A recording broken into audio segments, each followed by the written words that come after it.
The Luigi Mangione case. The night a CEO was killed on a cold winter evening in New York City.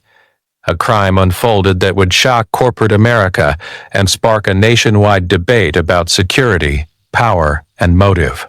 The victim was Brian Thompson, a high-profile CEO known for his influence, wealth, and tightly guarded personal life. The suspect named by investigators was Luigi Mangione, a man whose connection to Thompson raised more questions than answers. What happened that night, and why, remains one of the most disturbing executive-level murder cases in recent memory. Who was Brian Thompson? Brian Thompson was not a public celebrity, but in corporate circles his name carried weight.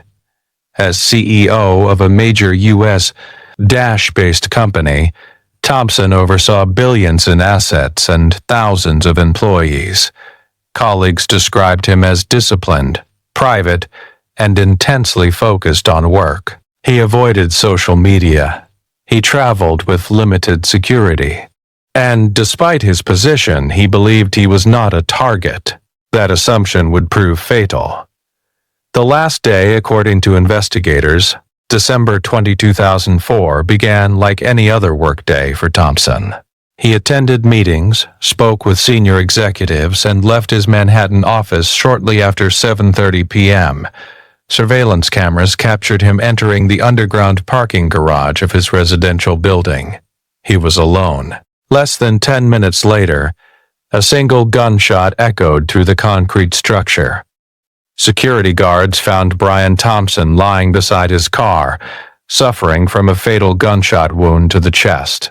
Paramedics arrived within minutes, but Thompson was pronounced dead at the scene.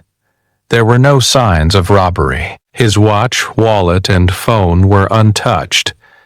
This was not a random crime. A focused killing, the NYPD immediately classified the case as a targeted homicide. Ballistics revealed a single carefully aimed shot, suggesting planning and familiarity with firearms.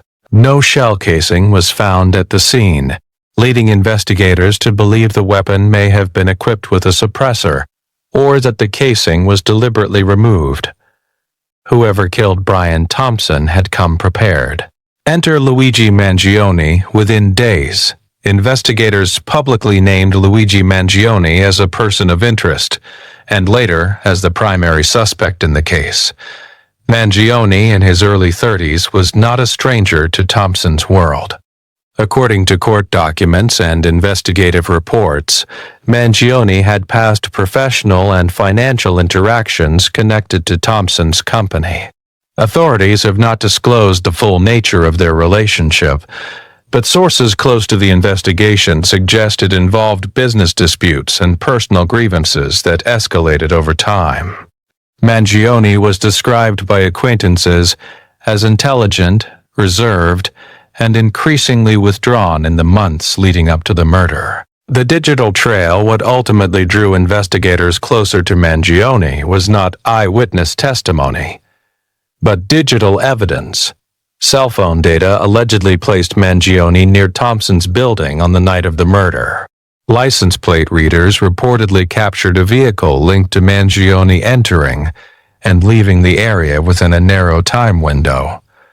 Investigators also examined online search history, financial records, and private communications. Prosecutors later claimed Mangione had searched for Thompson's address and daily routine weeks before the killing. Mangione has not publicly commented on these claims. Arrest and charges. Luigi Mangione was arrested days later at a location outside New York State. During the arrest, police reportedly recovered items that they believe may be relevant to the case. Officials have not released full details, citing the ongoing investigation. Mangione was formally charged with murder, along with additional weapons-related offenses. Through his legal team, Mangione pleaded not guilty. Motive. What did prosecutors claim? Prosecutors alleged the killing was motivated by a mix of financial pressure, resentment, and perceived betrayal. They argue that Mangione believed Brian Thompson had wronged him in a way that destroyed his future. Defense attorneys strongly dispute this narrative, calling it speculative and circumstantial. They argue there is no direct eyewitness, no murder weapon conclusively tied to Mangione, and no confession. At the center of the case lies one crucial question. Was this a calculated act of revenge, or a tragic misinterpretation of evidence? A case under the spotlight. The murder of a CEO sent shockwaves through the corporate world. Security protocols were reviewed overnight. Executives across the country increased personal protection. Media coverage exploded. Some saw the case as a warning about rising tensions in corporate America. Others questioned whether investigators were rushing to judgment due to public pressure.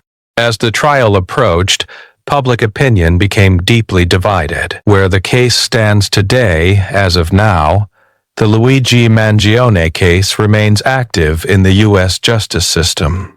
Court proceedings, evidentiary hearings, and legal arguments continue to unfold. Brian Thompson's family has remained largely silent, issuing only a brief statement asking for privacy and justice. Luigi Mangione remains innocent under the law until proven guilty.